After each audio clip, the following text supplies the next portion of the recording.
On va voir maintenant ce qu'on appelle la symétrisation d'alignement. Donc si on revient un peu en arrière, pourquoi est-ce qu'on a commencé à parler d'alignement au niveau des mots? Mais c'est qu'en fait, on a commencé à parler de l'approche statistique en général. Ensuite de ça, on a parlé du fait qu'une approche qui fonctionne bien actuellement, c'est l'approche phrase-based, où on a une table de traduction de syntagme où on associe, je ne me rappelle plus si on a utilisé T ou phi, mais quelque chose comme phi de T étant donné E, ou dans ce cas-ci, on n'avait pas des mots, mais on avait des syntagmes en fait. Ça pouvait être plus qu'un mot pour T, pour E.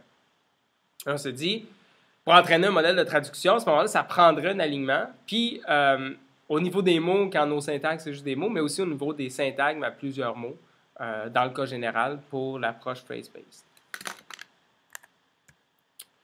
Puis là, ça nous a amené à parler de... Parce que dans les corpus parallèles, il n'y a pas cette information-là sur l'alignement. On n'a pas de données étiquetées au niveau des alignements. Ça nous a amené à parler de modèles pour extraire puis prédire automatiquement l'alignement entre les mots dans un corpus bilingue aligné au niveau des phrases. Puis on a parlé du modèle IBM 1, qu'on a vu en plus de détails, puis aussi, un peu plus rapidement, le modèle HMM.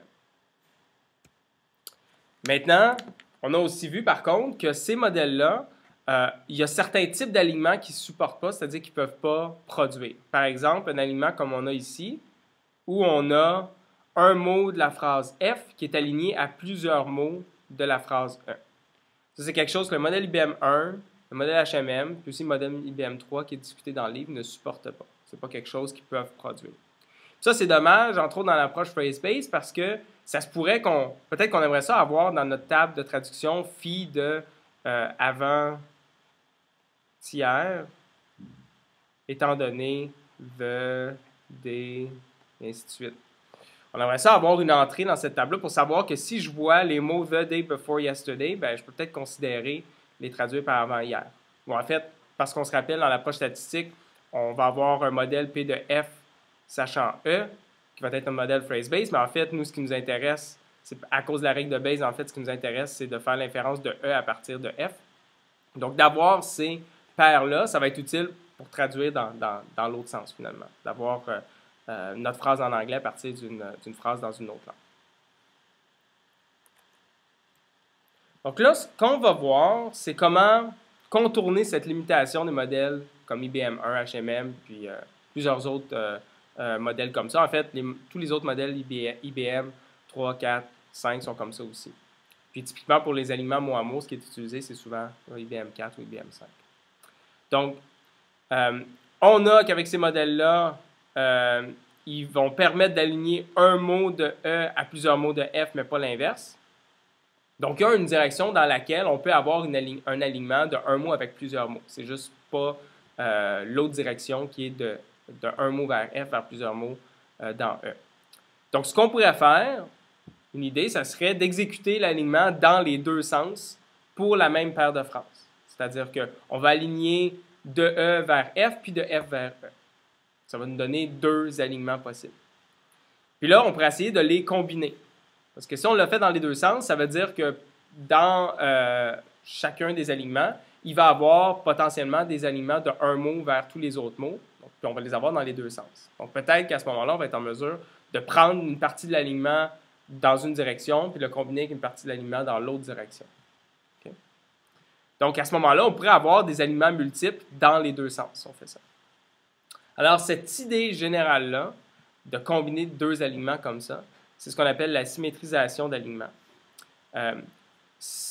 Il existe surtout des heuristiques pour faire ça. Ce n'est pas vraiment des cadres formels très bien définis. C'est plus des algorithmes que si on réfléchit, on dit OK, ça serait probablement un bon alignement à produire à partir de deux alignements donnés. Puis la plupart de ces stratégies-là, de ces heuristiques-là, vont fonctionner comme suit. On va commencer par obtenir l'intersection des alignements. C'est-à-dire qu'on va prendre nos deux alignements, on va voir c'est quoi les mots, les paires de mots alignés qui se trouvent dans les deux alignements. Okay? Puis, ensuite de ça, ça va être notre alignement de base combiné. Puis, ensuite de ça, on va considérer les alignements qu'il y a dans l'union. Puis, à partir des alignements dans l'union, là, on va ajouter pour produire un alignement final, un alignement combiné. Okay. Ça, c'est une stratégie générale, puis encore une fois, il y a plusieurs façons d'instancer cette stratégie-là. Puis je vais en montrer une là, dans quelques instants. Okay. Donc, c'est la stratégie générale qui est souvent utilisée. Donc, voici une illustration. Alors, on a deux alignements ici, de l'espagnol vers l'anglais ou de l'anglais vers l'espagnol. Donc, on voit ici que, par exemple, ce mot-là ici a été aligné avec 3 mots, mais on n'a jamais l'inverse. C'est-à-dire que les mots ici ne sont jamais alignés à plus d'un mot. Puis à l'inverse, on a l'inverse ici. C'est-à-dire, par exemple, ce mot-là est aligné à 2 mots, mais chacun des mots ici sont alignés à un seul mot. Okay. Donc, la première chose qu'on fait, c'est qu'on calcule l'intersection. Donc, finalement, si on le voit sous une forme matricielle comme ça, sous la forme d'une grille, c'est facile. C'est les cases grises qu'il y a dans les deux alignements. Donc, dans ce cas-ci, celui-là n'est pas présent dans les deux. Ensuite de ça, celui-là n'est pas présent dans les deux. Celui-là non plus. Ce qui fait qu'à la fin, ça nous donne l'intersection qui est ici. Donc, ça, c'est notre premier alignement de base. Puis ensuite de ça, on va ajouter des éléments qui proviennent de l'union.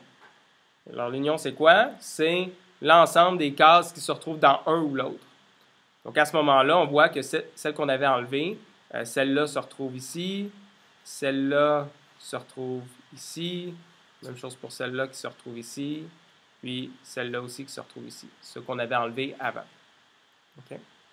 Et puis, à partir de ces alignements-là, là, ça va être, dans le fond, ces 4-là ici, ça va être nos candidats.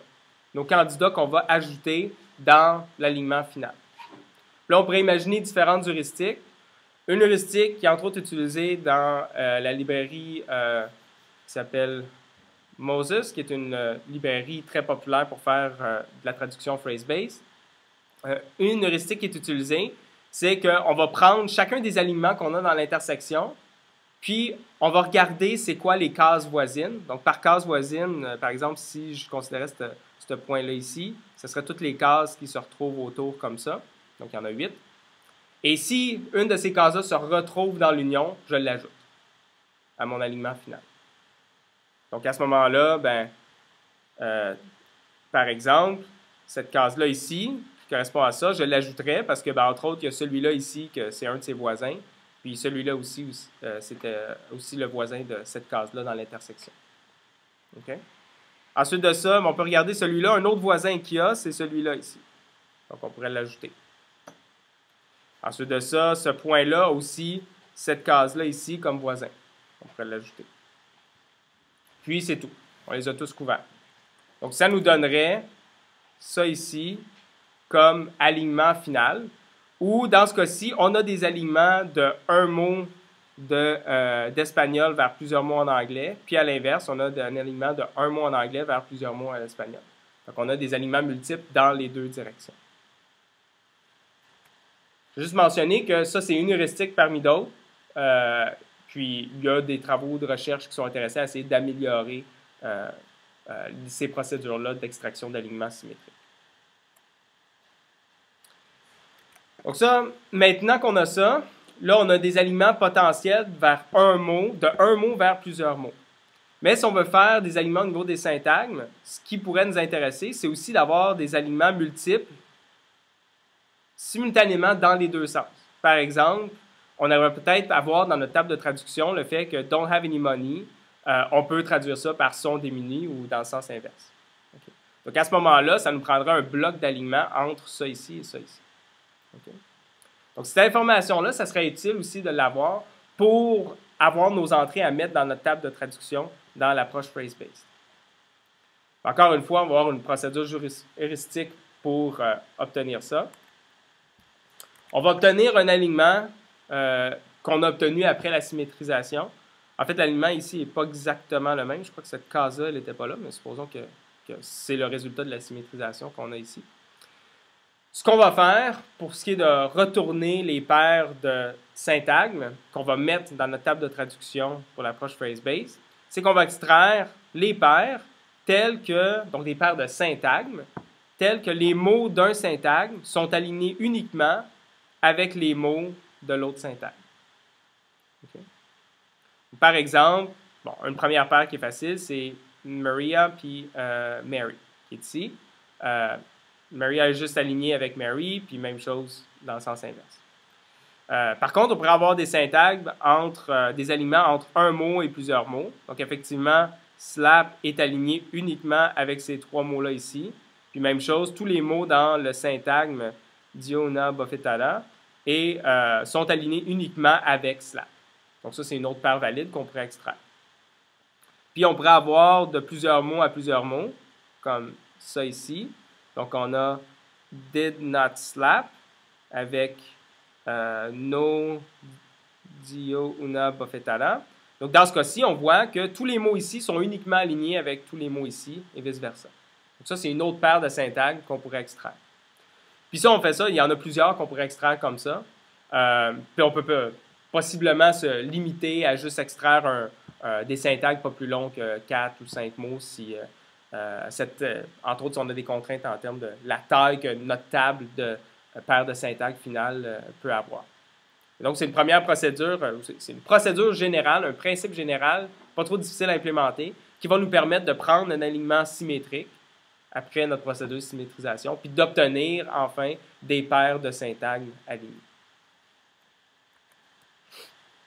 Et donc, avec cette procédure-là, on peut revenir à lorsqu'on a parlé de faire l'apprentissage de la table de traduction dans notre approche phrase-based, c'est-à-dire la Phrase Translation Table en anglais, où j'avais dit que ce qu'on peut faire pour le calculer, c'est qu'on compte le nombre de fois que deux syntagmes ont été alignés, puis on normalise par le nombre de fois que le syntagme E a été aligné avec n'importe quel autre syntagme, qui est la normalisation ici. Ça nous donnerait une probabilité comme ça de traduction syntagme à syntagme.